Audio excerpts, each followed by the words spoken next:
26 сентябр президенти ҷумҳурии Тоҷикистон пешвои миллат муҳтарам Эмомалӣ Раҳмон дар шаҳри Ваҳдат ба фаъолияти боз як корхонаи саноатӣ ҷамъияти дорои масъулияти маҳдуди Зиннатгач оғоз бахшиданд.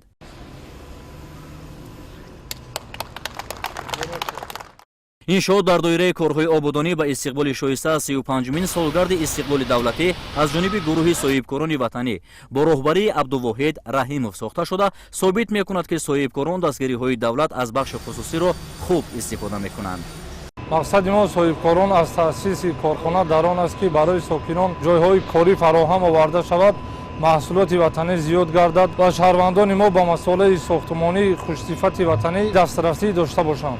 ин ташаббус ва дастгирии роҳбари давлат аст. мо соҳибкорон аз ин таваҷҷӯҳ ва дастгирӣ бояд самаранок истифода намуда дар рушд ва ободии ватани худ саҳм гузорем. дар корхона бо истифода аз конҳои амалкунандаи ҳудуди шаҳри Ваҳдат гачкардон, ғӯрагачҳо, ранг, намудҳои шириши тахтасангҳои ба обу намнокӣ тобовар ва дигар молҳои ивазкунандаи воридот мутобиқ ба талаботи стандартҳои дохилу хориҷ истеҳсол карда мешаванд.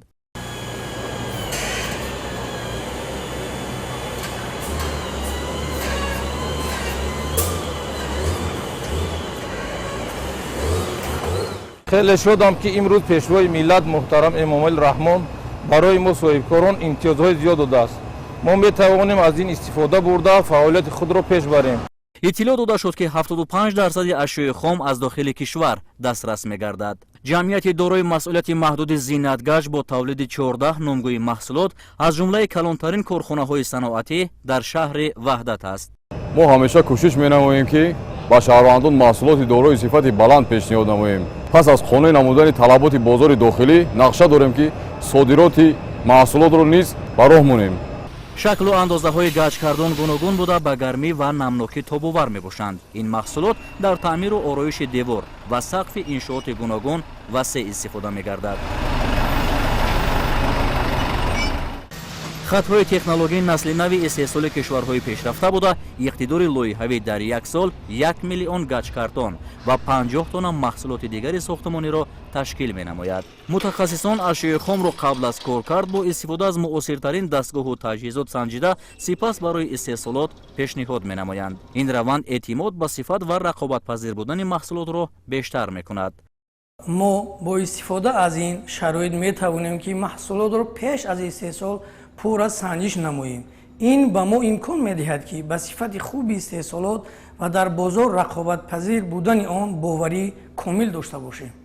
дар шароите ки сохтмон дар Тоҷикистон бо сурат рушд мекунад, бунёди чунин корхонаҳои саноатӣ аҳамияти хеле бузург дорад. пас аз ба фаъолият оғоз намудани иншоот 40 сокини маҳаллӣ бо кор таъмин шуда, ин шумора ояндаи наздик ба 100 кас расонида мешавад. бунёди корхонаҳои саноатӣ ва ҳамаи ободиҳое ки имрӯзҳо дар ватани азизи мо мешаванд, ин натиҷаи заҳмат ва талошҳои сарвари давлат муҳтарам Эмомалӣ Раҳмон мебошад. мо ҷавонон аз пешвои худ ифтихор мекунем. пешвои миллат муҳтарам Эмомалӣ Раҳмон иқдоми гурӯҳи соҳибкоронро дар самти бунёди иншооти нави саноатӣ ки дар татбиқи ҳадафи чоруми миллӣ саноатикунонӣ бо суръати кишвар нақш мегузорад муҳим арзёбӣ намуда иброз доштанд ки ин тадбир ба истифодаи васеъи захираҳои табиӣ, баландбардоштани иқтидори истеҳсолӣ, коҳиши вобастагӣ аз воридот, муҳайёсозии ҷойҳои нави корӣ, рушди иқтисод ва дар маҷмӯъ ба баландбардоштани сатҳи некуаҳволии мардум заминаҳои воқеӣ мегузорад.